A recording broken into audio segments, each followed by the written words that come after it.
cut it in. Yeah. But yeah, so like you interviewed me for the documentary. At that point, I think when you had told me, like at the beginning, you were like, yeah, it's going to be like a 20-minute thing or something, right? And then it turned into like a whole 4-part series, right? Well, like, yeah, because we had initially thought, like, well, if we get, you were kind of the way in, where it was like, all right, I know Chase. Chase has kind of got the finger on the pulse up there. We met Jeff and Alan when we were up here covering it those days and just knew them through family. So it was kind of like, that'll be our way in to start covering it. And then from there, you're like, talk to Sandra, talk to Wayne. You know, everybody's like, you should talk to this person, and I'm all for that. Like, I want to get as many people who are going to talk that'll talk. And so we did, and then it was like, from there, it just grew and grew and grew. But I was never one to say, this is enough, because I want to tell the most comprehensive story that I can, just to kind of say, like, all right, no one else is really telling this story. I'm sorry, way too far. No, you're good, man. You're good. You know, nobody else is really telling this, and it's like, I'm from here. I want the perspective from being here, and I know these people, and I want to be able to do right by them. So the most details, you know, nitty gritty that we can talk about and kind of let people know, like, I'm all for it. Like, let's just tell every angle. Yeah. I hear you. So it sounded to me like it's just like, how do you stop and say, hey, that's enough? Your story's not needed. No. Like, everybody has a story. They like, do. That's, you know, and like, and I would imagine the deeper you dug on it, the kind of the crazier it got, really, right? And it was never a sense of like, like, all right, this person dealt with the flood, and then, but even though they're all talking about the same experience, they're all vastly different, and they're all unique and so interesting. And it was like, I had talked about another thing that was really interesting was, man, these allergies. Oh, you're good, brother. Take your time, man.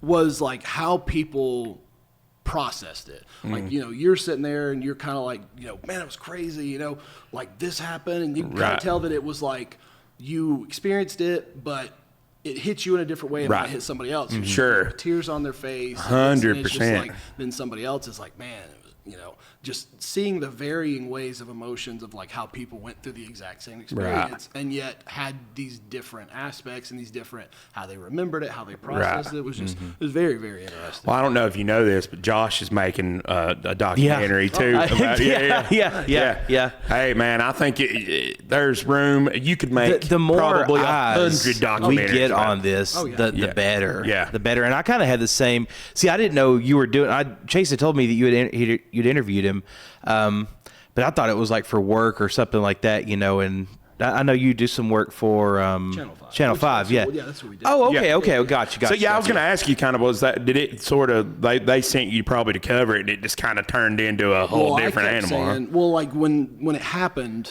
that weekend, you know, it was like I can't get in touch with anybody, you know.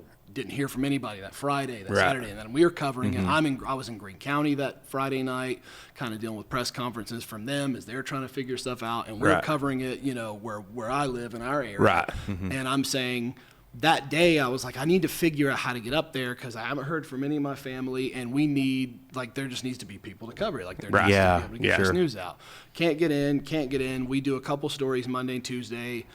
Where we talked to a lady who lost her son trying to rescue people, and then we talked to like the National Guard who's helping in Unicoi, and then finally I was like, we're going to Spruce Pine. Like I had talked to Dad, I'd finally been able to talk to him by that point, found out how we can get in. So we came in that Wednesday, talked to Alan, you know, talked to Jeff, kind of looked, and you know, we're able to put our boots on the ground as far as like spreading out, like letting people know what it's like here. And then it just became a kind of a back pocket where it was like, we should do more, and then finally it just became like, all right, we're going to do it. Like, we're just going to sit down and tell that story. Well, you guys did an incredible job, by the way. Like, just like, there wasn't a whole, even in the interview, like, itself, like, you just you're like, just talk. Oh, yeah. And I mean, what was your colleague's name, the lady? Kristen, yes. Yeah. She was excellent, because she just basically asked, set up and then let go. And it was like, I told her at the end, I think I said something to the effect, well,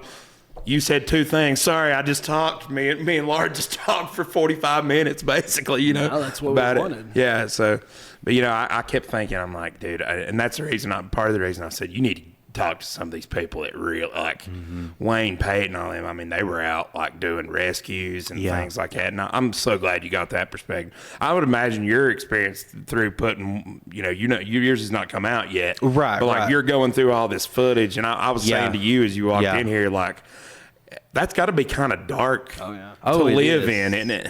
It is. Yeah. It's wild, man. It's wild. And I've had so many people send me all kinds of footage, and I've probably got 500 or 600 gigabytes of footage to go through, and I'm about a quarter of the way through it, and it is just watching all of it. It's just it's pretty surreal. Yeah. It's pretty surreal. Yeah, my whole thing was, I wanted to make a film, and I was like, a documentary, because this is my first, anything like this. I've never made a documentary. I've never made a film or anything, so I wanted to make one. I was like, well, what better thing, what better topic than something that I just went through and everybody went through, and it's I guess it is dark. I don't really I haven't really thought of it like that. Consciously thought of it because I've just been I've kind of been in filmmaker mode where I'm scouring through footage and cutting out what I want. But there has been moments where I've stopped and just been like, holy shit, what did I just watch? Well, you get to this point where it doesn't feel like you're watching anything that you would recognize. You become, you have to disconnect yourself from it to tell the most objectional story, to be all right, I can't get too close to this or attached to this. I mean, you still care about it, but at a certain point you have this disconnect where you're just like, man, that's crazy. I can't imagine that happening at home. And then you, without connecting, it's oh, that's... It did happen. This is home. Yeah. I know. It's even to me, I still say, I told Laura this the other day, I still don't know that we've all really collectively processed. Yeah, because I think it's almost like a step by step, bro. It's almost like the process of grieving, it has almost very defined steps through it. And I feel like even just this spring, and I don't know how you feel, JB, about this too, but keep rolling. I'm gonna change. No, you're good. It almost feels like to me that just now people are beginning to it's like spring has come and people are beginning to get out and people are beginning to see, okay, all right, we're making steps towards recovery, even just in a last really month and a half, maybe. You've seen the river clean up, and buddy, that just not having to. You had to live in it. I think I talked about this even then when you guys interviewed, just living in it all the time and looking at it and all this. I went off on Facebook this week about people dumping shit on the side of the road, even though they told them to. They told them not to now, which, by the way, you're not supposed to be doing that. Please stop.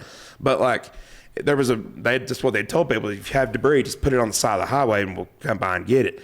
But now I'm so sick of even looking at that I'm like, please stop dumping crap on the side of the road just so we can look like this thing is beginning to come together here, finally get cleaned up. Because this is I don't know. That's just the way I feel. I did see an article yesterday. One of the, I guess, unintended consequences of the cleanup is there's some talk about, I think there's an endangered species of mussel, river mussel. Yeah. That's being they're because being all that heavy killed, machinery, because of the machinery, crushed, equipment in the river, and it's well, what do you do? I mean, it has to be cleaned up, but it does. I mean, I don't know. I think even what I saw is even the complaint that they had put in, because it's the Army Corps of Engineers that's doing it. It's the federal government that's doing it.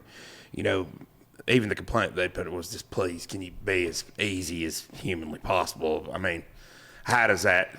But even they acknowledge that there's no way you can driving a track hoe in the river. You can't easily drive it. I'm just gonna softly drive the track hoe. But I hate it. We got that Hellbender Festival coming up for the first time this year in town, and you're I talked to people from Pensacola. I don't know if you heard this, but people in Pensacola said that the Hellbenders just kind of they found like probably at least 12 of them just washed up down there and dead, and it's sad. I mean, like, because that's a legitimately endangered species. I haven't seen them. I saw a few of them when I was younger. Yeah. Me and Dad would go fishing and things, but, When we had talked to Brian, that works at the Pensacola Fire Department, he was like, back in 2004, they had caught like a 24-inch, like, brown trout in one of the puddles from where the flood came in. Oh, really? Like when, was it Ivan? Yeah. It was Ivan. Yeah. Yeah, there's like a 24-inch brook trout. Or brown trout, like, trapped in a puddle in the road. And then it was like, if there were fish during this, like, they're gone. Like, I know. Nobody would have seen them. Like, they're washed away. Yeah. We talked to Alex Glover, the geologist here in town. We had him on not long after the thing happened, and he said, yeah, it's destroyed. He said, but, in terms of people asking about, chemicals that went into the river and stuff like that, he's like, well, dilution's the solution. Yeah. He's like, there was so much water.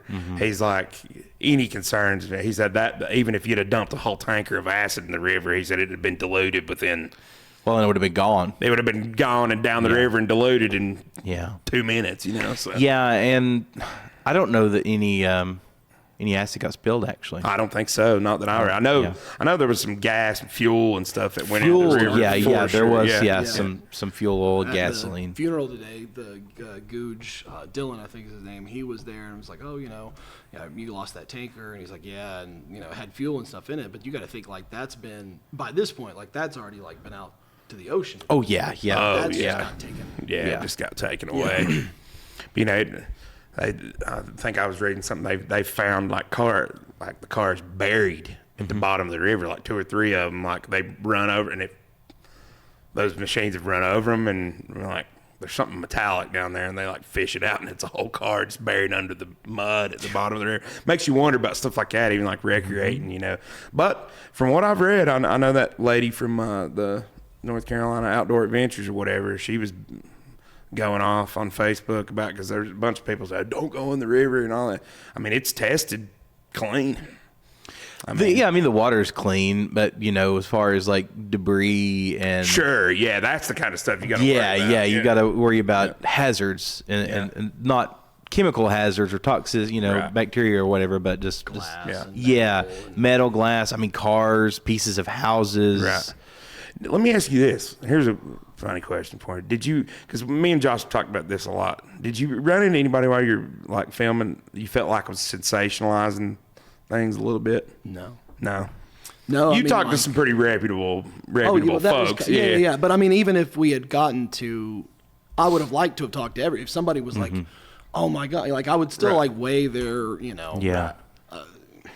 somebody ramps it up for camera. Right. You still have this chance of going, all right, well, I'm not going to take their words away from them, but I also want to help them not look crazy on film. If somebody is being so like, it's like, so I will use your words. Like I said, I'll never take anybody's words away in editing the story like that, but I'm also not going to just throw something in because, this is going to ramp it up. Right. Like you said, sensationalize it. But it's like, no, everybody was very much like, the people you talked to too were like, I didn't really have to sensationalize it. The story was crazy. Oh yeah, crazy on its own. How much more could you ramp this up? I mean, especially down there. Some of those stories out of Pensacola were crazy. Like we were trying to. Brian told us the story about the firefighter that was like washed down his house and everything. We were trying to talk to him, just didn't get it worked out because we found out kind of so late in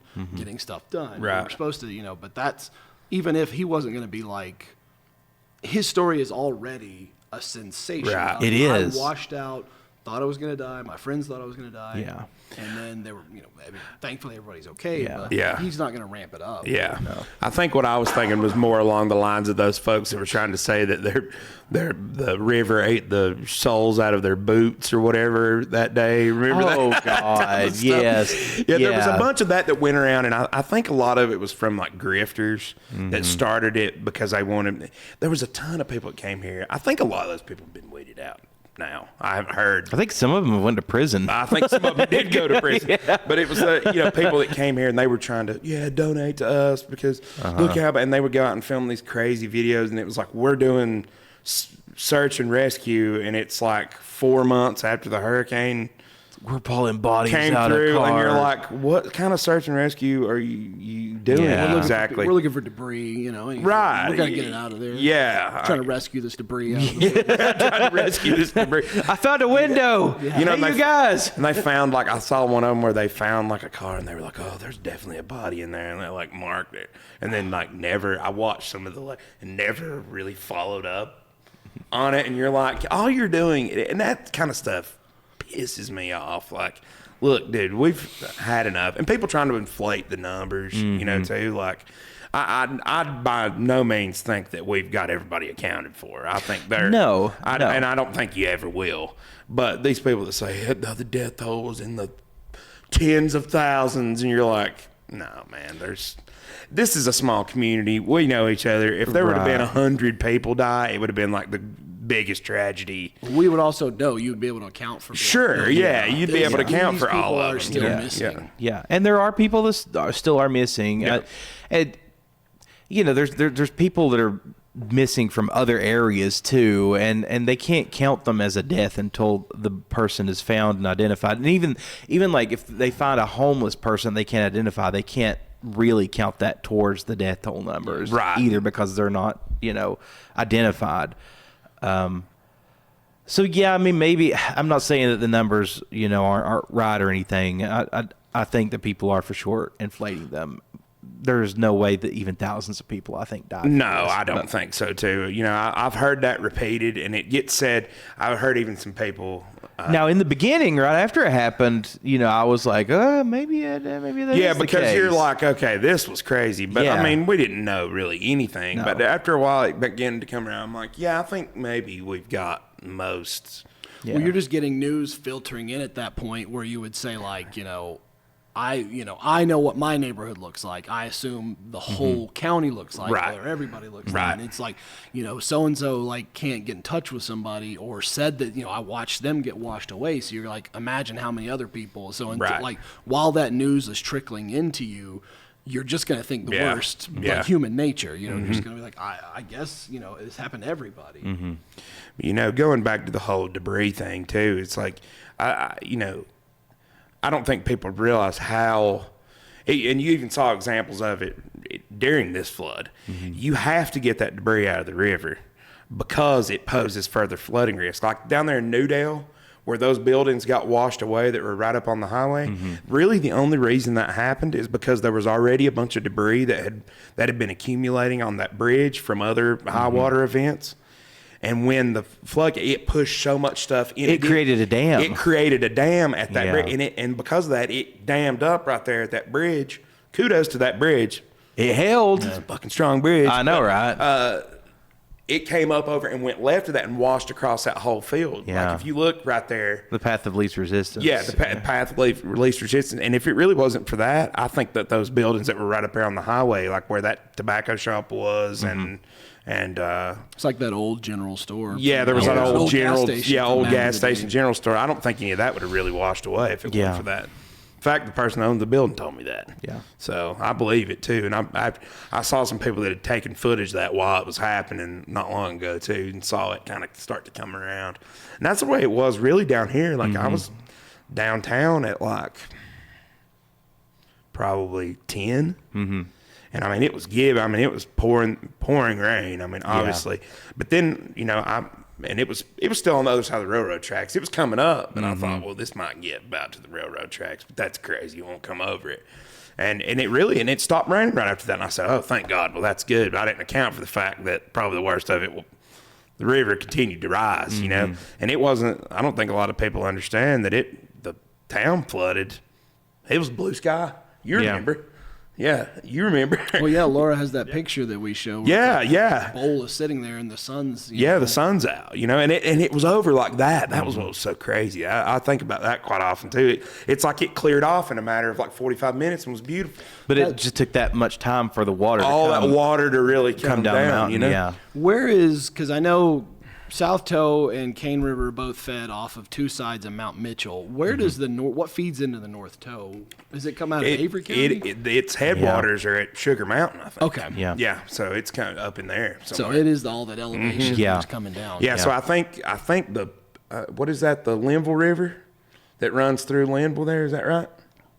Yeah, I think the Linville River is technically the headwaters of the North Toe. Okay. And at some point down through there's a few other things, small creeks and stuff that feed into it, and then it becomes the North Toe at some point, down right before it comes into Mitchell County, I think. Well, it's a pretty good ways before it comes into Mitchell County. But yeah, because you got all that through Spear, like following 19, basically, and like Cranberry. Yeah, and then not quite to Cranberry, but to Minneapolis and down there, but Green Valley. and that's still North Toe. So that'd still be the North Toe. So Yeah. But then it meanders on back around Googe's Creek and Road and all down in there, through Alta Pass and stuff. then down through Alta Pass, past what's the retreat up there at the head of Alta Pass? Bearden? Springmaid. Oh, Springmaid. Yeah, it goes past Springmaid and goes down that way. You know. Yeah. Yeah, I kayaked some of that. We started up there at Sabelco off of like Bent Road and all that. I think they found a body the other day on They Bent did. Road. Yeah, they sure did. Did they identify? Yeah, he was from Tennessee. Oh, yeah, that's okay. like the guy was camping, wasn't Yeah, it? yeah, he was camping. He was in a camper or whatever up at one of the like Buck Creek or something up. Now I did hear, and I've not been able to confirm it, but a couple people told me that they were trying to rescue an older couple out of a camper at the Buck Creek campground, and it washed down the river, and they caught them. Yeah, that's true. That's true. Down river. I'd like to interview them. That'd be cool. Oh, yeah. Well, at the Green Valley at the fire department, there's that bridge there, and there was a lot of campers that I'm not sure if Buck Creek's above or below that. It's above. It's above. Just above it. But there's also that campground there. But it was like that's what happened there was like a dam situation where they washed up into that bridge, got trapped, and then all the water came over on either side and into the fire department, all that stuff. Yeah. It was like one of those where where Green Valley Fire Department got completely washed away, didn't it? the backside of it. The backside of it did, yeah. One of my coworkers who lives in Tennessee, well, he doesn't work there anymore either, but one of my coworkers from Sabelco, young dude, he was like 19 or 20. He was trapped in the dollar store and then at the fire department when all that flooded. Like he had tried to make it home from Sabelco. Oh, really? Yeah, and got trapped there. Yeah, they said they had pulled a lot of people from there, and then they took them to the fire department until it flooded. Then they had to go take them to the school. You know, they had to kind of move them around. That's crazy. They went to the school, Just think, though, you're in that situation, like, all right, I'm being rescued. And then, you have to get rescued again. They have to rescue me from there. God. Yeah, poor old Suzanne Garland and her husband. They had that little glamp ground there right before. But the amount of silt that washed up right there at their campground, it was unbelievable. I remember I drove through there probably about, I guess maybe like 3 weeks after it happened. They had scraped all the silt off the road. It looked like a sand dune. Yeah. It looked like Kitty Hawk out there. It was the amount of sediment that water can move, to me, is incredible. Well, Alex talked about that when he came on the podcast right after the hurricane about how the amount of cubic feet of just like debris and earth that it moves is unbelievable. And that guy, there was one guy I think in Pensacola was talking about hearing the rocks, the big rocks rolling down the river. Now that's scary. Can you imagine one of them big boulders just rolling with the water? I mean, a house size, that's a piece of solid rock the size of like a house, even like the size of a car. That's just it would just demolish your house. I mean, there's and up through there, when you get up the head of South Toe, it gets rockier and rockier, more boulders. South Toe, Pensacola. Yeah, Pensacola. Okay. That's South Toe, isn't it? That's Cane River. Oh, is that Cane River? Yeah. Okay, all right. Wow, I didn't even know that. Yeah, I guess it is Cane River because it comes. Yeah, that goes the other way. Yeah, you're right. But yeah, up through there, like Cattail Creek's the rockiest place. I mean, you went up through there.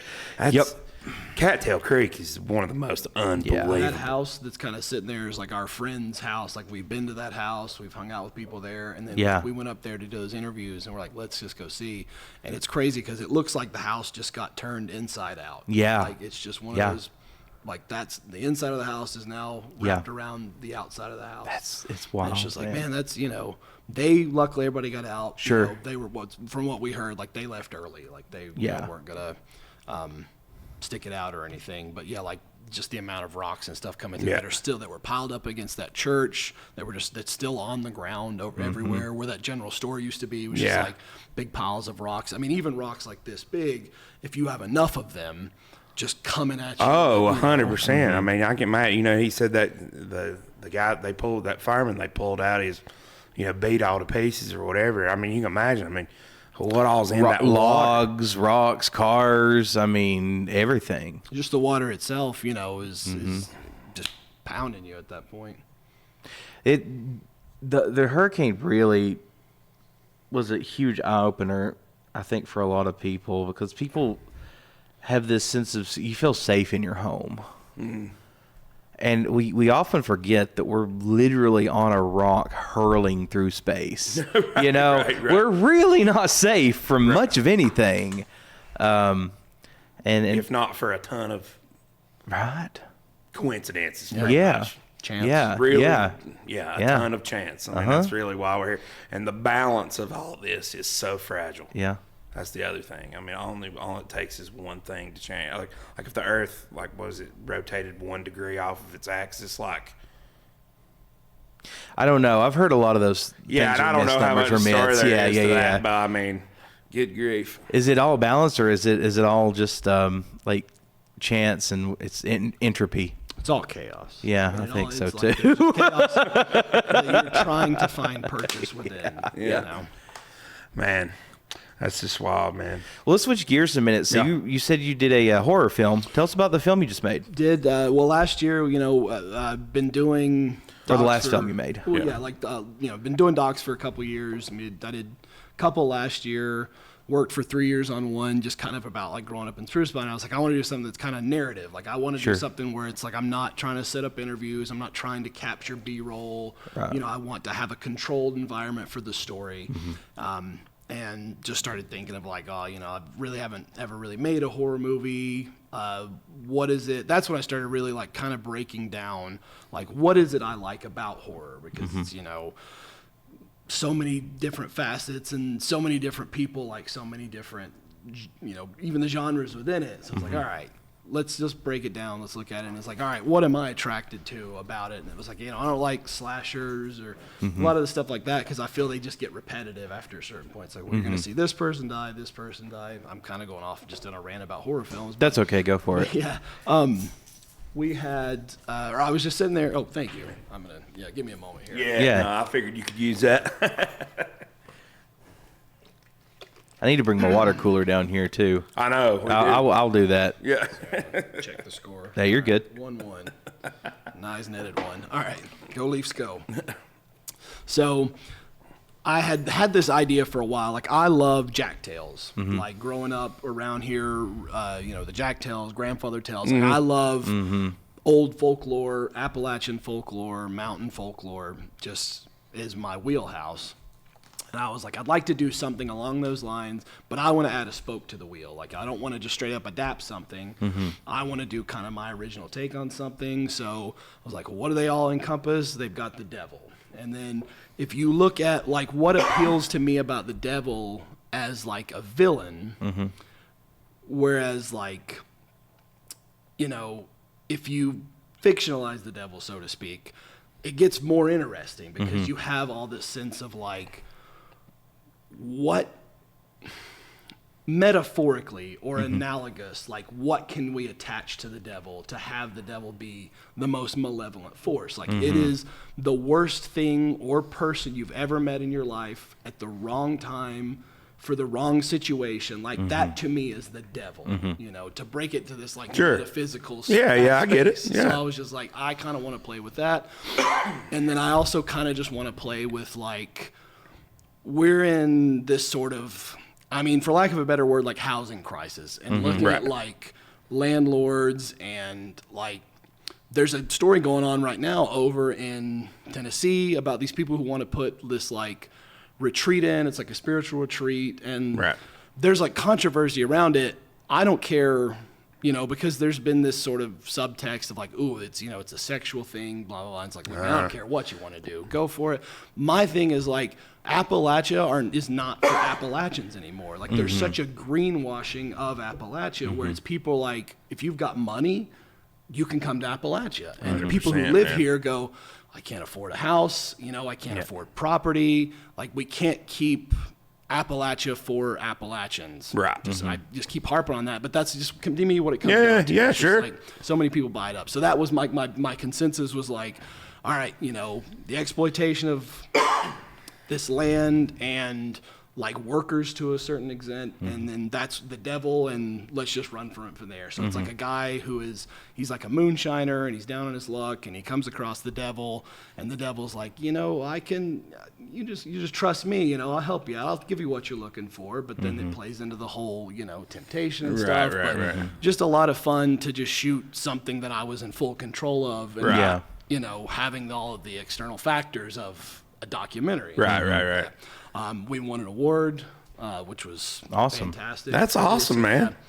Just a lot of fun. It's called Set the Woods on Fire. You want to check it out? I watched part of it. Where can people find it? Yeah. Plug YouTube. Real Vagabonds, REEL Vagabonds, my YouTube channel. Okay. So you can check it out there. But yeah, it's just going back to like 70s throwback as far as like the way we shot it and the way we colored it, and just, you know, trying to give something this film, to me, film as something you can like physically touch, as far as just like a medium, and it's like something that has this kind of weight to it, as opposed to just, you know, I have no problem like picking up your phone and filming something, or taking a digital camera and things like that. And I mean, we shot it digitally, but we shot like it's like a cinema camera, and it has this like weightiness to it to kind of give, you know, the feel of film, the feel of a story. You know? Right. What'd you shoot it with? I gotta know. Black Magic Pocket Cinema. Nice. So yeah, awesome. It's still digital, but it still has this like,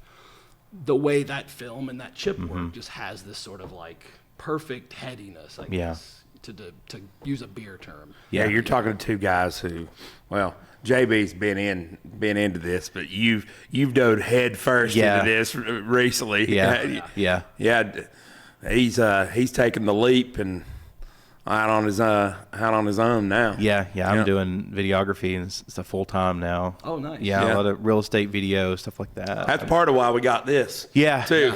Yeah. So, Yeah. So you're the first guest we've had in here, man. Yeah, you are. Congratulations. The new studio. Yeah. Nice. We still haven't finished, like, you know, building it out. Right. It's still a work in progress. It is for sure, but it is. We got a little more space to fill here than we did at your house, didn't we? Yeah. So we were in my sunroom in my house, which was like maybe the size of just this area right here that we're in. Right. So we had to fit everything in there.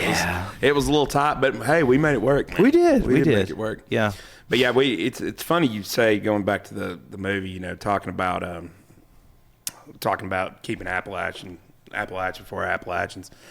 You know, that's part of what we talked about. We had that rural revival thing with the Oliver Anthony. We got we got a chance to work kind of backstage doing some of the green room. It was at my mom and dad. It was at the church down there. They used that for the green room and some of the production stuff. And we got a chance to talk to him. And that was kind of a part of what he was sort of harping on was, you know, the whole point of that was kind of to come to a place and prove that you can put on a music event in a place and not have Ticketmaster or, you know, Live Nation or all that stuff involved. Come to a small town and put on something for a small town in a small town. And it went off without a hitch. And, you know, that's so true. I mean, I never thought, and Spruce Pine, and it's like I told him in that interview, Spruce Pine's kind of in a weird, unique position, is it's not been gentrified yet. Yeah. But even with that, we don't have that yet, but the prices are out. They're out of the roof. And the flood only, you know, exacerbated all of that. Sure. I want to clarify, though, that like when I'm saying Appalachia for Appalachians, I don't mean, me personally, I don't mean like nobody's allowed to come in. No.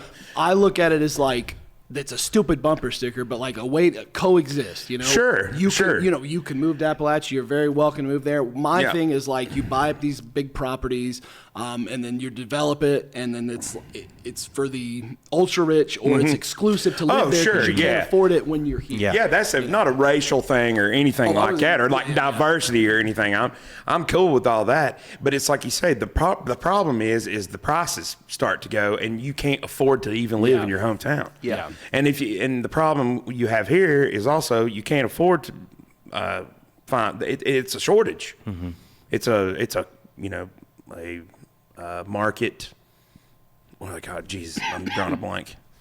Like a lack of inventory, basically, of housing. I mean, there's no affordable housing anymore, and there is probably affordable housing, but because there's such a shortage of housing, everything that would even be affordable is unaffordable. There's not anything affordable. I mean, it's working with realtors, and I'm working with doing these videos. I'm seeing a lot of people who are listing their houses are still in like pre-Helene mindsets. So you've got people listing houses for $500,000 that I don't think were worth $500,000 before the storm, but sure as hell aren't worth $500,000 after the storm. It's definitely reset some of that. I think the storm is kind of going to be a hard reset for the real estate market in at least Mitchell County. Yeah, and I thought about maybe even getting Rhonda. We had Rhonda Phillips on here. She, she's Mrs. Real Estate now around. She's done very, very well for herself after her teaching career, and I knew she would. But I'd be interested to get her perspective and some other realtors' perspective about what exactly happened, because there may be a silver lining that some of this stuff. I don't want to look. I'm a general contractor. I build custom houses for a living. I don't want that to stop. Right. But I think there was a correction due, and the storm might be at least a correction, maybe even more. There was a correction due. Yeah, 100%. Because I live in the English Woods, but my house is probably the smallest lot in the English Woods. Number one, it's one of the smaller houses in the English Woods. It's like 1,700 square feet, livable space. And I had a realtor tell me that they would list it for $360,000. Yeah. And probably hope to get a little over $3 million. Yeah. And I'm like, I bought this house for $187,000 in 2016. Yeah. You don't, that's like a... Right. What, a 80% increase in price in, and that's all well and good, 7 years. But you sell your house, and then now you're screwed, because where are you going to go? Where are you going to find that nice? Oh, all three of us have talked about that a million times. Like, we wouldn't dare let go of what we got right now, because you'd be stupid to do it. You have to go away. Well, 100%. And then where do you go? Well, it's the same thing over in Tennessee or just the areas I'm at. Oh, I'm sure. I talk to these people that have houses, and they're like, oh, it's crazy how much the value's gone up, but it's also just like, it's everywhere, rent. Yeah. Whether you're buying, whether you're renting, everything is just like, it's a commodity that I'm basically just going to exploit it. You have to have a place to live, and so you have to pay this price for it. I think what you're seeing too, and I thought about this the other day. I was listening to a podcast, and they were talking about, of course, the exodus out of California to Texas. There's these and where historically they think, because there's these great migrations that have happened in America a million times. It happened after the Civil War, where a lot of African Americans came out of the South and settled in northern cities or in the Midwest or in places. You also had the carpetbaggers from up north. Sure, yes. You even had it as recently after Katrina. You had a ton of people that left New Orleans and we've Louisiana. Had people move here. Yeah, and move here. And then, but a lot of those people, the population of, like, Houston became, I think, the third most populous city in America. Houston and Dallas are almost one big city. Yeah, they've just kind of become one big conglomerate. But, I kept thinking, too, when they were talking about that, I wonder, because I see it firsthand being like a general contractor, because I've built the houses for these people that have moved. After COVID, it was Charlotte, it was Memphis, it was Nashville, it was New York, it was even places like D.C. And Miami. People wanted to get out of those bigger cities, and I think predominantly have settled in the spine of the Appalachians. Like, well, you're a couple hours from Appalachia. Charlotte. You're an hour from Asheville. Exactly. Like, they have this sort of like, I don't mind a commute to fly out of Charlotte or just to go to Asheville for the day. Well, those people, a lot of those folks, I mean, you think about if you're from like somewhere like New York or LA, well, you have an hour and a half commute in the morning just because of traffic. So what's it to live in Spruce Pine and drive to Asheville for work? Yep. Yeah. And not to mention the rise of the whole remote work thing. It's made, you can live a lot of careers, you can live pretty much wherever you want to now. Yeah. Well, it's also it has become very chic to live in Appalachia. Like Appalachia, It has. I think it has. Yeah, it is a has. hot, like I said, to keep coining the term commodity, it is it's a hot ticket right now. Yeah. It's like the think- isolation and the view, like it's gorgeous. Well, I it love was pre-Helene anyway. It was before the hurricane. And to go back to your point about like the housing market being exploitative, I do absolutely think there's a lot of that happens too. But I do think that a lot of landlords, and I say this as landlord too, like we get a bad rap because not all of us are like exploitative, and there's a lot more that goes into the markets than just like a landlord deciding to raise the rent or whatever. Sure. Oh, 100%. And the housing market especially, like really what's caused the inflation of the housing market is people wanting to move somewhere in droves that have money. You start bidding wars, and you've got houses that are selling for $100,000 over asking. That's the very first step that starts raising. You know what scares me? All the property values. You know what scares me in that same vein? How are those people getting the mortgage? Like, how is any normal person that's moved around? I mean, when I say normal, I'm talking about somebody who, makes, 50 to 150 a year. Now, because that's pretty much what it takes to live. It does. To own a house. To own a house. I mean, yeah. you basically got to be making 100 a year to own a house. Yes. Yeah. Now. You do. So, like, what scares me is like looking back on like 2008 and that whole like Fannie Mae and Freddie Mac thing. Like, literally, dude, we built spec houses, and yeah, I can talk about this because it's been so long ago, but I'm sure these people don't listen. But I had I'm not going to say names, obviously, but I had a house that we listed for $550,000. Very nice house in a nice cul-de-sac neighborhood. This is like 2008? It's like 2006, I think. 2006. Yeah. In the same, let's see, two of those houses, $550,000. I sold to the primary breadwinner in the house was a school teacher. Yeah. Dude, they were giving out loans to anybody. Dude, and you could go in a bank and sign your name. I went in a bank, and I'm going to say how much money I got loaned.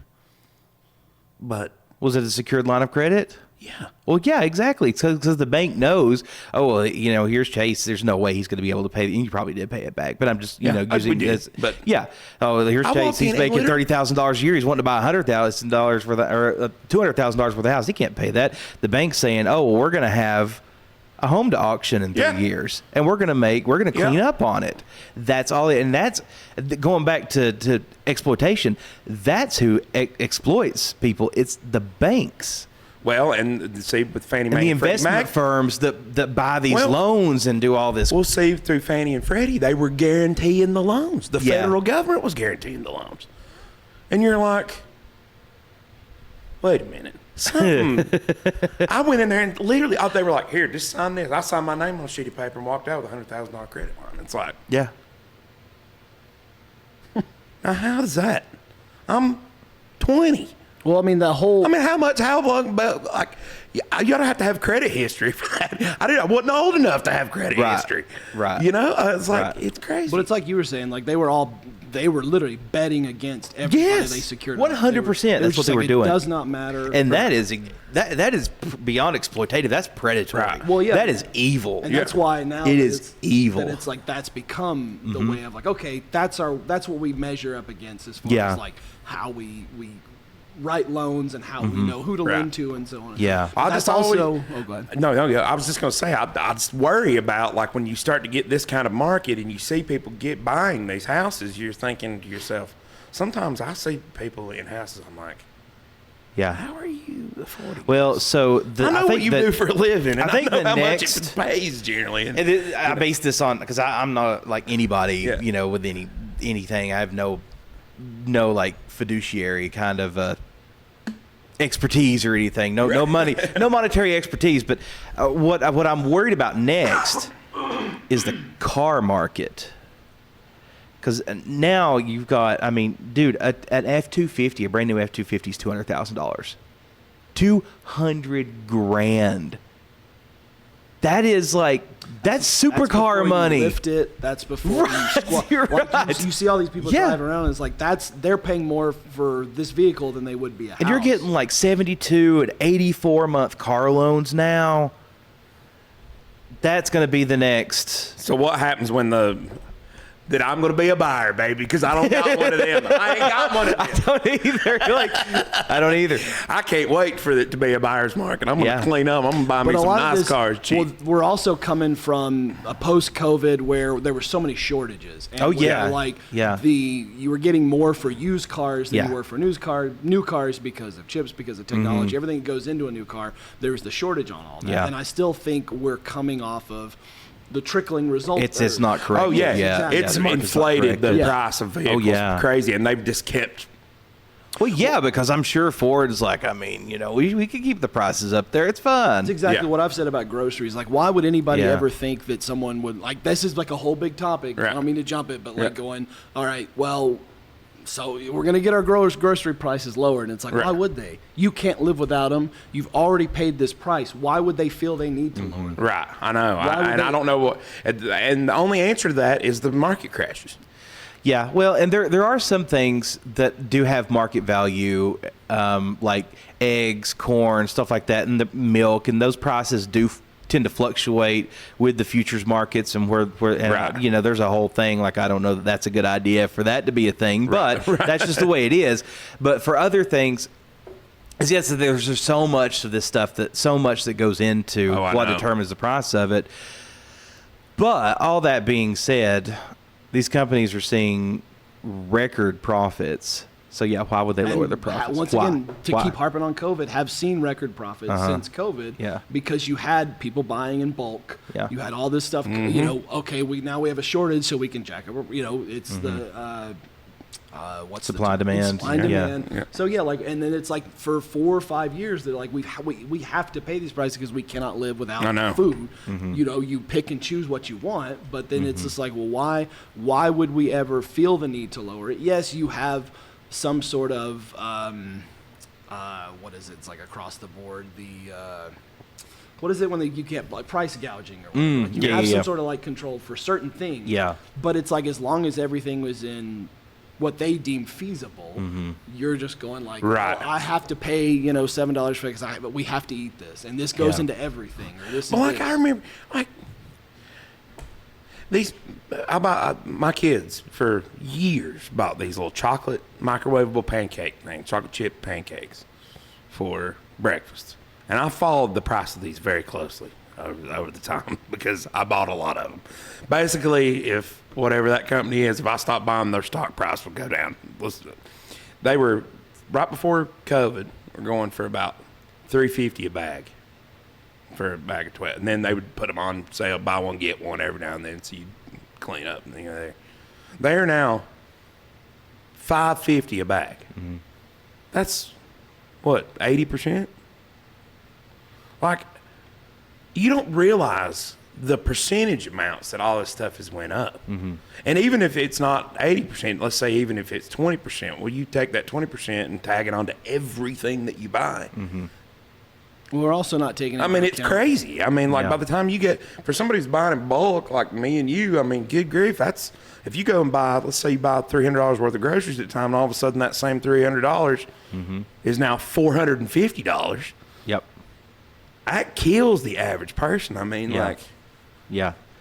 And it's the thing, these are very complicated problems that don't have simple solutions, unfortunately, because you have all these, they're multifaceted problems. You have the problem of inflation, you have the problem of crude oil prices, you have the problem of price gouging, you have all these different facets to these problems that combined into one, like, where it just screws the consumer. Yeah. So what do you do? A hard reset. Helene. Yeah. Helene for Kroger. Helene for all these. Yeah. But you also, the one thing we don't also look at is human population. There's that many more people now needing to buy groceries now, that we're having to grow for, we're having to provide for. And it's like that just keeps, the more that keeps going up, the more that really affects it. But we never really, we just don't really take it into consideration as much. I don't know. I didn't say, wipe out people or anything. Right. But it's the truth. What are you saying, right? No, I'm just kidding. Well, and you think about places too. Like, I think with...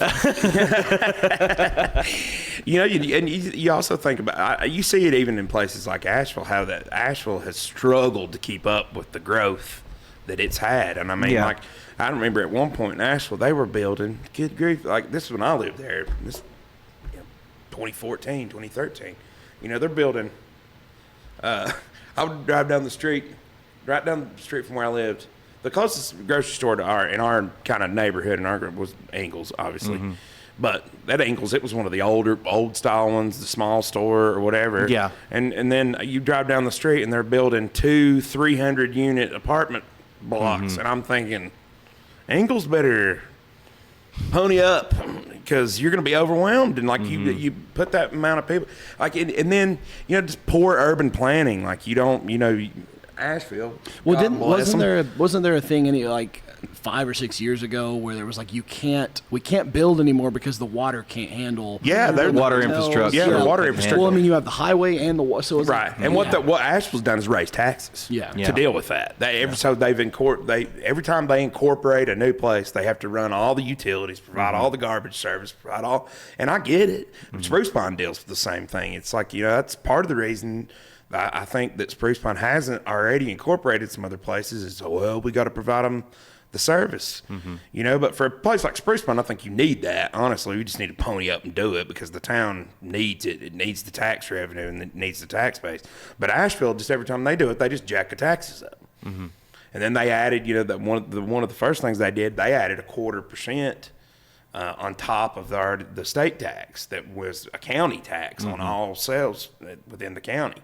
It's almost like it gets hidden in a lot of different ways, but you're getting tax coming and going in Buncombe County now to live there, Bristol, Virginia's done that a lot too. They've had a lot of, they've had landfill problems. They had to shut the landfill down because they were having smell issues and all this other stuff. And because of that, they sunk a lot of money into this kind of I'm blanking on a word. Kind of like a commerce. They were bringing in Cabela's. They wanted to put apartments. They wanted to bring all this stuff in. But they kind of couldn't really build there. The ground wasn't suited for it. But they've raised the tax. They've raised food taxes. At certain exits, at certain parts of Bristol, you're paying more for food. Even fast food and things like that. So Buncombe County started doing that too. And the downtown district pays a higher tax than the rest of the county. I don't know how you deal with all of it really, but you think about in a place like Asheville, with this size now, you raise the sales tax 0.25%. That's a lot of money. Well, because it's not only people live there, it is still a big tourist spot. So you've got all those people year in year out. And occupancy tax, that was the other thing. They went after Airbnb. I think Airbnbs have to charge an occupancy tax now there. So there's ways of doing it, but it's hard. And I think Appalachia just in general has kind of struggled because of the onslaught of people moving here. Yeah. Here's my thing. Where do people hear about? What is the driving factor? Is it Asheville? Is it Boone? I think Asheville, I think a lot of it is that what it is? And you go, okay, well, Asheville's expensive, but these look at Weaverville. That's not very expensive. 10 years ago, sure. Burnsville, and then going the other way, and Hendersonville. Yeah. Because we're now, I consider Spruce Pine like a suburb of Asheville. And eventually, it will engulf us. Yeah. It will be. Yeah. And it's just, and that's the thing. I was talking to somebody today. It's I've been saying this for 10 years now. It's what is the driving force of people moving to Asheville? What is the industry? What is, is it, finance? What is it that's causing that influx of people to go to Asheville. And I get why people move to cities as far as like there's better education, there's better services and things like that. But I don't think of Asheville as one of those like you look at a Nashville or you look at a Charlotte or Raleigh and these places where it's like, okay, those, there's better resources. They're centers of commerce. Asheville doesn't really. That's what I'm saying. Like Asheville's such a smaller version of it. You got to look at the demographic of people that are moving to Asheville too, I think. And I don't know, I'm basing this on nothing. This is just purely speculation. Speculative. But I'm guessing the demographic of people you have moving to Asheville are probably retired, have old money. They're not necessarily moving for work. They're not necessarily moving for, and maybe they are, I don't know. But it would make sense if you had more retarees. And people. There's who an have art money. scene there for sure. There is. So for younger people, and you hate to see that, like, down in the River Arts District got destroyed. It's like, stick all the artists down there next to the river and let them get washed away. Which it's pitiful, but that's the big center of the whole art scene down there. Like they had done such a big revitalization, and it was like I loved driving through there. Oh, it was so nice. Seeing what they've done, and just being like going to some of the food trucks or like the brewery, just kind of being like just seeing that on the grounds. Like, man, this is crazy. Like even 5 years ago, say like 2010, before they really started it, it was just like, this is crazy. We drive through here to make a shortcut, but it looks insane down here because it's like everything's overgrown. It's right next to the train tracks, French Broad. Right. There's nothing down there. The River Arts District right down there on the river was a pile of trash like 10 years ago. And buddy, they did a massively good job down there like that. And there was already some businesses that had started to kind of take root down there, in particular. But then I think the city really got behind it and pushed it, and that was one of the things I heard. Me and Josh watched Breaking Points. That was one thing they were talking about on there. It's kind of threatens that whole, scene in Asheville, and I hate that. Not necessarily my scene by any means, but you like to see that's good for a city. Oh yeah. To have that kind of thrive in arts and culture. Exactly. Kind of going back to what you were saying about. Oh, I just completely lost my train of thought. That's all right. The retirees and everybody kind of coming in, and it's like, all right, I get, like that is a huge influx of that, and you really get that everywhere, and that is a lot of Appalachia, like where the people retiring and things like that. But like you were talking about the competition and driving up this bidding war for property and driving all the property values up. What? People still have to work there. You still have to have people working in the grocery store. You still have to people cooking, and you want to do all these things, and it's like, how do you find that healthy medium where it's like everybody, like I can retire and live there, and I have a really nice house, and I put a lot of money into it. I'm really proud of it, but yet also some woman down here is like, I'm a cashier at the grocery store. I'm waiting tables. I'm washing dishes. I have to live. I also can afford a place. How is it that we? That's a great question. How do you? I don't know. I mean, Asheville's tried to figure that out for years. Asheville explored a ton of different options in that, and I don't know that they've ever landed on one that really works well. Because what happens is it starts out as affordable housing, and then all of a sudden, you put a bunch of people there, then there starts to be a community, then the grocery store moves in, then a thing, and then it starts to gentrify, then the city comes in and puts a park. Now all of a sudden those apartments that started at $150,000 are now $500,000. Yeah, $500,000. Yeah. I can name 18 parts of Asheville that I knew when I lived there that are that way now. Yeah. That you couldn't have. I'd be like, oh man, I wouldn't have. That's not really, That's more for just a kind of entry home buyer. Yeah, I would have lived there. But now they're $500,000 apartments, like you said, and you're like, this is crazy. I don't know. And it goes back to I guess you could say this about every market. Like, how do people afford to live? I just don't know how people afford to live anymore. Right. When a new F-150 is $90,000, F-250 is $200,000. When a home that 5 years ago or 6 years ago, would have been $150,000 is now $400,000. When a carton of eggs is $8. I don't know what are we supposed to do? Well, and what happens is it starts out as like good thing. But once you hand it over to the market's going to take it and make it what the market will bear. And if the market bears $500,000 for a once $150,000 apartment, and that's what it's going to be. That's what it's going to be. That's where and I don't know how I don't know that you can social engineer that change. That's so. How do you do that? I don't know. I don't have any answers. I don't either. I don't know. Well, you begin to question the system itself. Oh yeah, for sure. That's where you buck up and you go like, you see people get angry at this, and like, I don't remember what the video. Some video was like someone was buying something, or it was like a dumb video popped up about like cards, like back in the COVID or whatever, like people just went nuts buying like old cards. It was like the 90s again. Right. And then it got to the point where it's like you can only buy one pack of this kind of card or one pack of this. And it's like I buy hockey cards from time to time. And it's like, oh, I'll buy a pack of hockey cards. I'll buy 2 packs. Like, no, you can only buy one. And it was like, all right, here's the thing. You guys put this system in place to where whoever has the gold makes the rules. So when someone comes in with the money to do something, and then someone's like, well, you can't do it because X, Y, Z. It's like, all right, well then let's question the rule that we put in why the first place. X, Y, and Z has to be there to begin with. Why was this the rule we decided in the first place? Yeah. There's certain, I think, there are things, and this has come up even, this goes back to the Helene conversation. We've even talked about it on here, like, where suspending certain building exemptions because of Helene, or a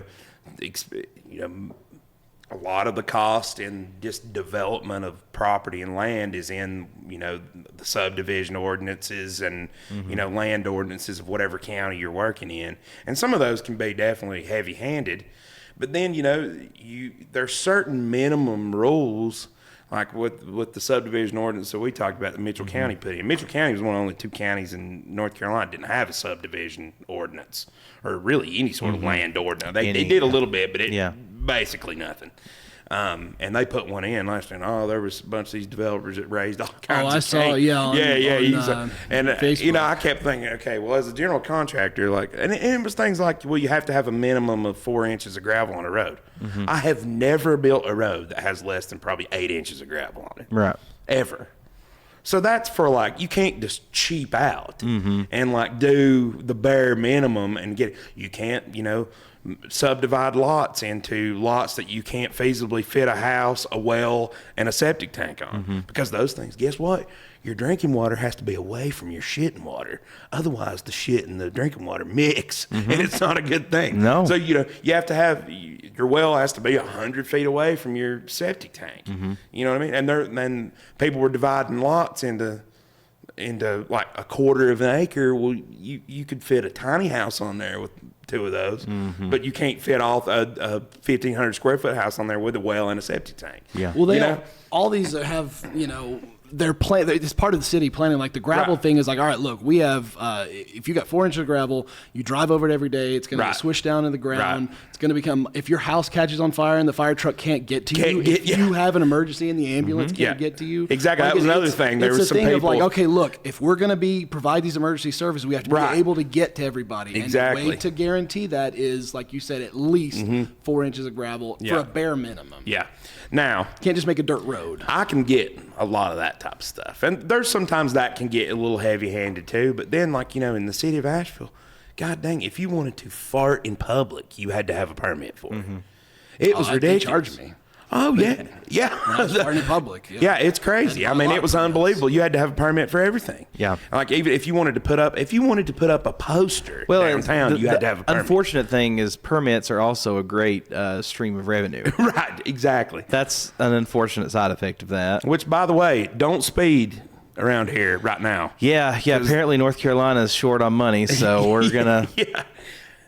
Well, I think respectively, they probably didn't enforce a whole lot of laws, traffic laws in Western North Carolina there for a good long time, because partially due to the fact we didn't really have working red lights. We all just kind of flagged each other along and all that. You were short on police officers to just sit and monitor the speed odometer. Yeah, exactly. Radar guns. They were occupied doing other things. But, well, man, so Hurricane Through the Hollers, I don't think we actually mentioned the name before. Yeah. So that's the name of your documentary. It was incredible.